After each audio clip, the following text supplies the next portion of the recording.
Hello, welcome back to the channel. My name is Lisa Elvin Staltari, and I am a genealogist and a passionate traveler. Over the last several years, I've been featuring each fille du roi and each fille mariée, the king's daughters and the marriage of little girls, two distinct groups of ladies who helped really birth New France and North America. In total, there are over 700 filles du roi and over 262 filles mariées, almost 1,000 women that we are exploring. I'm on episode 334 of Les Filles du Roi out of the 700, so I'm halfway there. It's good. For those of you who are new to the series, you might want to go and look at haverootswilltravel.com. I have an index there of all the episodes that I have done prior, and you can find your particular filles du rois and filles mariées, because believe me, if you have one, you have at least another couple, if not more, and depending on how deep your French Canadian roots are. Before we begin, let me show you ways you can support the channel. The first three keep you in the know. Subscribe, like, and notify. That's so important. That subscribe really matters in terms of YouTube, and the like helps get the word out, if you will. And the next three are ways to help the channel itself grow. We have the YouTube memberships that start at 99 cents a month. And then we also have the super thanks that are part of YouTube as well. And we have on my website, we have the PayPal button that a lot of people use either on a monthly or a one-time deal, just to show their support. Appreciate all of you who have done so over the many years. Thank you, thank you, thank you. So let's get on with the show and find out about our filles du roi of this episode. In today's episode of Les Filles du Roi, we are going to be looking at episode 334, profiling Catherine Baillé, who comes to us via a viewer request. Let's get to know Catherine a little bit better. Catherine was born about 1642 in Fécamp, France. Her parents were Guillaume Baillé and Adrienne Tenny. If we want to situate this commune, we can situate it in Normandy region that you can see on the upper left of your screen. And on the bottom right, we see the département or county of Seine-Maritime. Now, Fécamp has it's beyond old. According to a medieval legend, the trunk of a fig tree that carried the blood of Christ was washed ashore on the riverbank at Fécamp in the 1st century. And immediately, apparently, according to this tale, a fountain of holy blood gushed from the site. And this became part of the myth of this particular place. And this legend meant that Fécamp would be Ficicamp, which is part of what the name for this particular town was. So this is kind of an interesting how old it is. We're talking 1st century here. And over many years, it became part of a power center for the Norman dukes. It was very renowned for cod fishing, and the church that she would have been baptized in was Saint Etienne, which is 1,000 years old. And in the 1500s, they talk about renovating it. So if this is your ancestry, absolutely, you want to visit this extraordinarily important and historic part of France.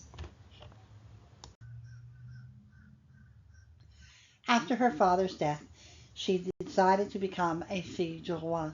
She would arrive in New France on September 25th, 1667, aboard the ship Le Saint-Louis de Dieppe. The groom that she would select, and he would select her, is named Pierre Bouvier, and he was born in 1631 in Rouen, France. His parents were Sébastien Bouvier and Jeanne Le Conflit. Now let me take you to Rouen, the historic capital of Normandy and one of France's most storied cities. You can see that it's part of the Normandy region of France, and inside of that region we have the département or county of Seine-Maritime. You can even see Rouen right there in the bottom of that red circle. It was founded as Rotomagus during Roman times, and Rouen quickly became a major urban center in Gaul, second only to Lyon. Its location on the Seine made it an essential inland port. a position it still holds today. By the Middle Ages, Rouen rose to prominence as the capital of the Duchy of Normandy. It was here that the Viking chieftain Rollo established his rule, and from Rouen the Normans would later launch the conquest of England under William the Conqueror. Rouen is probably best known as the place where Joan of Arc was imprisoned, tried, and ultimately burned at the stake in 1431. Her memory actually lingers in the Place du Vieux Marché, now home to a modern church in her honor. The church where he would have been baptized is Saint-André de Yville, which existed since the earliest times. We're not exactly certain when Pierre would arrive in New France, but we know that he's featured on the 1666 census he's working as a servant, as a taillandeur to Denis de Rome de Carreau. He is a maître taillandeur. A taillandeur was a maker of cutting tools. Think of axes and chisels and hoes, the everyday blades a settler or farmer absolutely needed. So he was essentially an apprentice to this master taillandeur. And they were essentially a very specialized blacksmith. And in a colony like New France, where you just needed that, you needed forests cleared and fields worked and houses built, a good taillandeur was worth his weight in iron. So we know that by 1666, he was definitely in the inside of New France. He's building his life. Remember that they normally would come for contracts of between 3 to 5 years. In order to be married, you couldn't be not a contracted employee and get married. So we know that the following year he is free to marry. So let's have a look at the marriage. So she hops off the ship. I was going to say bus. She hops off the ship on September 25th. And by November 24th, she's turning around and she's found her fellow. Yes, it is Pierre Bouvier. And this is the marriage record where they were married in Quebec City. They would settle at Neuville, which is one of the oldest European settlements in Canada, located about 30 kilometers, 15 miles west of Quebec City along that St. Lawrence River. In 1653, the area was granted as a seigneurie by Jean de Lauzon to Jean Bourdon de Saint-Jean for his son, Jean-François Bourdon de Dombourg. Now, the reason why I stress that Dombourg is that is what the name of Neuville was until 1680 when it was acquired by Nicolas Dupont de Neuville, and that's when it switched over. But you may see some references to Dombourg, and I want you to know that it's the same place. And many of the earliest settlers from farmers and craftsmen from Normandy came to populate New France in this area. Now, there was a church that was finally established called Le Saint-François de Sales Parish. It was also known as Pointe-aux-Trembles, in reference to the point on which the church was built, which once was covered with aspen and birch. Now you can see how beautiful this is. I actually visited this area in 2023 and stayed there along the river. It was just amazing place, and you can absolutely feel as if you stepped back in time. And it is one of the most beautiful places in Quebec, actually. So this is the Neuville that we know today. And it is definitely an area that you need to establish and kind of pass through at the very least if you're going to Quebec City. Please take a moment and kind of pay homage to Neuville, which actually means new town. They would go on to have 4 children. Marie would marry Jacques Cousteau and have 5 children, all of whom would marry. Charles would marry Catherine Renaud and have 3 children, all of whom would marry. Catherine's mother was Marie Charrier, a fille du roi that we have not yet profiled.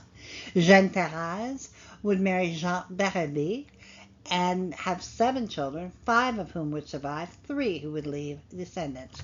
Jean's mother was fille du roi Michel Wainville, who we profiled, I think in episode 9. I will definitely post the link to that episode in the notes so you can have a look at it if that is your line. And Pierre would marry Marie Musny and have 6 children, all of whom would leave descendants. So that's a pretty remarkable group of descendants that they all left. They all left something, and so you rarely see that. Catherine tragically would pass away October 31st, 1677. She was but 35 years of age. And she and Pierre would have been married a mere 10 years at this point. But she would leave us a descendancy of 46 as of 1729, ensuring her legacy. The story of Pierre Bouvier would continue on Les Filles Mariées episode 149. I will put the link in the notes so that you can carry along with the story. What a story. She left us so young, and her story will continue on the next episode of Les Filles Mariées, because her husband goes on to marry someone else, so the saga continues. But insofar as Catherine Baillé, we can say thank you for coming to our shores, and we bless your memory, and we are so grateful for the sacrifice you made of your life, really, and we are really honored that memory. So thank you, Catherine, for what you gave and what you lost. So thank you also to my patrons, supporters, and subscribers. You are amazing, amazing. Thank you, thank you, thank you. And I am ever so grateful to all of you for being there for me all these many years as we climb through these 700 Filles du Roi and 262 Filles Mariées. It's a daunting task, but we're up to it. So let's get going, and I will see you on the next episode. Until then, au revoir.